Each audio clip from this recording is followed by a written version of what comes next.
अल्लाह तबारक व तआला जांचना चाहता है कि मेरे बंदो, हमने तुम्हें जिंदगी दी है, 100 साल, 60 साल, 70 साल, 50 साल जिंदगी जो हमने दी है, इस जिंदगी को तुम जायज फायदे में लगाते हो या नाजायज काम में लगाते हो?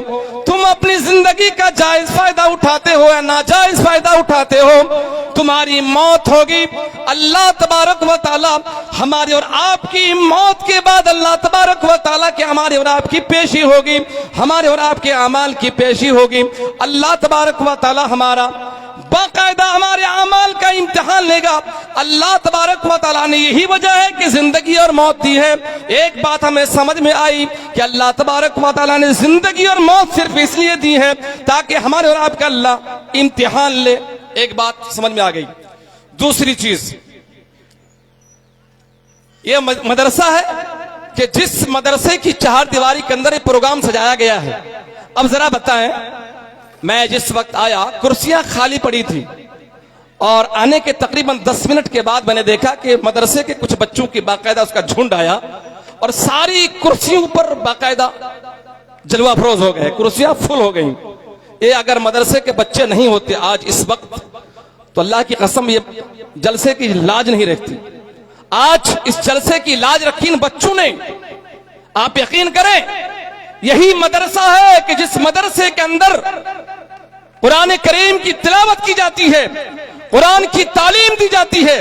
आप यकीन करें, हजरत मुसअब बिन उमैर रजी अल्लाह तआला अन्हु, हजरत मुसअब बिन उमैर रजी अल्लाह तआला अन्हु जब इस्लाम के दायरे में आए, कुरान मजीद की तालीम से आरास्ता और पैरास्ता हुए, अल्लाह के नबी जनाब मोहम्मद रसूलुल्लाह सल्लल्लाहु अलैहि वसल्लम के पास मदीने से तकरीबन 12 अफराद अल्लाह के रसूल सल्लल्लाहु अलैहि वसल्लम की खिदमत में हाजिर होते हैं। और बैक वक्त गौर से सुनिएगा, कुरान कहते किसे हैं, कुरान की तालीम की क्या इज्जत और वकार है, क्या अहमियत है, क्या उसकी फजीलत है। लोगों, अल्लाह के रसूल सल्लल्लाहु अलैहि वसल्लम के पास तकरीबन 12 अफराद, 12 लोग मदीने से आए और बैक वक्त इस्लाम का कलमा पढ़े, अशहदु अल्ला इलाहा इल्लल्लाह व अशहदु अन्ना मुहम्मदन अब्दुहु व रसूलुहु, कलमा पढ़कर मुसलमान हो जाते हैं। कितने लोग? 12 लोग। 12 लोगों ने इस्लाम का कलमा पढ़ा। और जब इस्लाम का कलमा पढ़ चुके ये 12 लोग जब अल्लाह के रसूल सल्लल्लाहु अलैहि वसल्लम की खिदमत से फिर यहां से वापस जाएंगे मदीना, नबी अकरम सल्लल्लाहु अलैहि वसल्लम के जहन में एक बात आई कि 12 लोगों ने जो इस्लाम का कलमा पढ़ा अभी तक ये कुरान पढ़ना नहीं जानते, चूंकि नए नए मुसलमान हैं। चलो इनको कुरान की तालीम से आरास्ता पैरास्ता करने के लिए एक उस्ताद की जरूरत है। ऐसे वक्त में जिस शख्स का इंतखाब मोहम्मद रसूलुल्लाह सल्लल्लाहु अलैहि वसल्लम करते हैं वो कौन थे? मुसअब बिन उमैर रज़ियल्लाहु तआला अन्हु होते। कुर्बान जाओ, मुसअब बिन उमैर को करीब बुलाते हैं।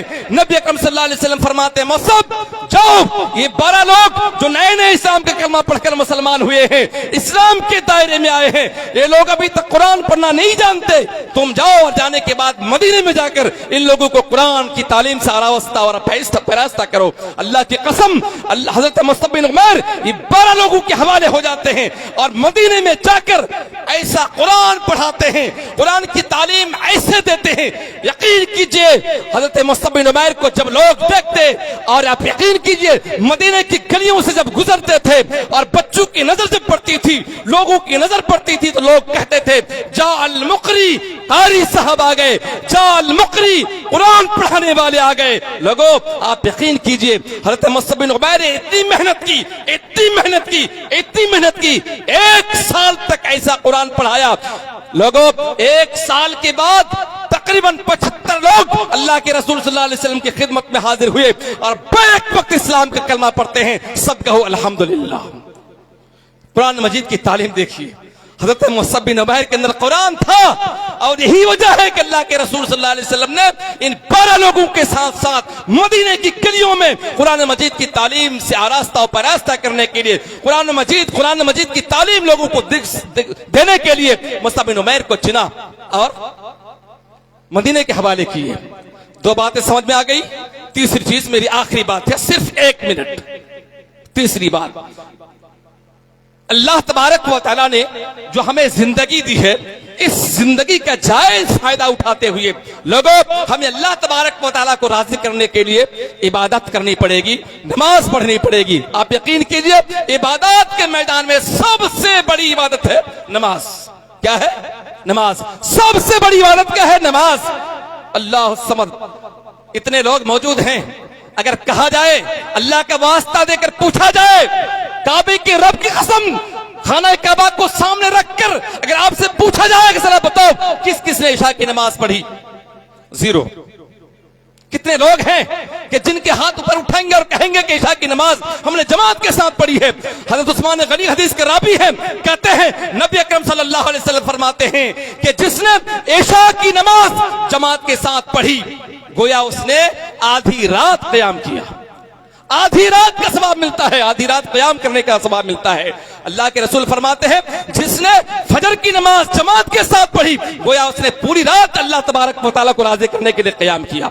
कितना बड़ा इनाम है लोगों। हमारा हाल तो ये है कि जुमा का दिन है, 80 साल का बूढ़ा, चेहरे पे झुर्री आ गई, सर के बाल पक गए, दाढ़ी पक गई, कदम लड़खड़ा रहे हैं।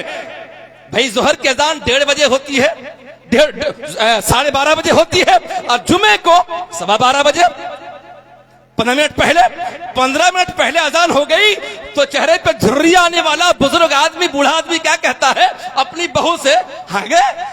आजान जोल दी है। अब यह है कि बहू बोल रही होती है ससुर से, अब्बा आज जुम्मा, अच्छा जुम्मा गए, हम तो भूल लगे हैं। ये हाल हमारा। हंसी तो आ रही है ना लोगों, एक चुल्लू पानी में डूब कर मर जाना चाहिए। हम इस कदर गूंगे हो चुके हैं, हमारी सोसाइटी इस कदर लंगड़ी, लूढ़ी, कानी, अपाहिज हो चुकी है कि जुम्मा के दिन हमें याद रहता नहीं कि आज जुम्मा का दिन है। फैक्ट्रियां तुम्हें याद है, दुकानें याद हैं, कारखाने याद हैं। अच्छा, तुम्हारी औलाद कितनी याद है, तुम्हारी बेटी की शादी तुमने कहाँ की याद है। अच्छा, तुम्हें जमीन के कागजात तुम्हें याद रहे, सब कुछ याद रहा, और जुमा का दिन तुम्हें याद नहीं रहा।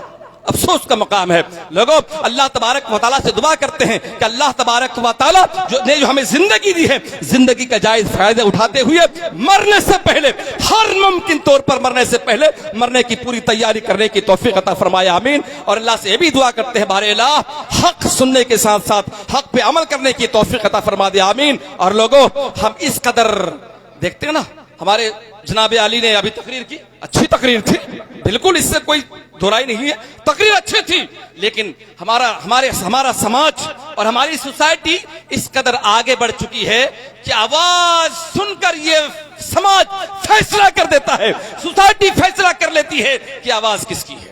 इसलिए नकल का जमाना नहीं रहा। हाँ, यह अलग बात है, कुरान और हदीस लेंगे, कुरान और हदीस बिल्कुल लेंगे। अब्दुल गफ्फार सल्फी साहब क्या तकरीर में फरमा रहे हैं, बिल्कुल अंदाज अलग चीज है, लेकिन उनकी तकरीर से माखज़ लेंगे, बाकायदा मवाद लेंगे, कुरान की आयतें लेंगे, बाकायदा हदीसें लेंगे। बहुत बेहतरीन सीखने का मौका है, बहुत इल्मी मुकर्रिर है अब्दुल गफ्फार सल्फी। मैं तो आज डंके की चोट, वो तो मुझे नहीं सुन रहे हैं ना, लेकिन यूट्यूब के जरिए से वो सुनेंगे। लोगों, आप यकीन कीजिए, मैं तो दुआ करता हूं आज रात में इतने लोगों की मौजूदगी में इस अजीम शान पंडाल के अंदर बारे अल्लाह अब्दुल गफ्फार सल्फी साहब जो इल्मी मुकर्रिर हैं, अल्लाह उनकी उम्र दराज फरमा दे, आमीन। लोगों, मैं इसका बिल्कुल सख्त मुखालिफ हूं और आज ये बात कहकर मैं रुखसत हो रहा हूं। खबरदार, आज के बाद किसी मौलवी के साथ, मौलवी के नाम के साथ चतुर्विधि का लफ्ज बिल्कुल न लगाएं, नहीं तो लिखने वाला भी, उसको भी जवाब देना पड़ेगा, और जो लिख रहे हैं उन्हें भी जवाब देना पड़ेगा, चाहे वो मैं हूं, चाहे वो मेरा बाप क्यों ना हो। मैं अपनी बातों के ही से खत्म कर रहा हूं। वस्सलामु अलैकुम व रहमतुल्लाहि व बरकातुहू। एक भीख मांगता हूं, भीख। मोबाइल बंद कीजिए, बंद करें मोबाइल अपना सब।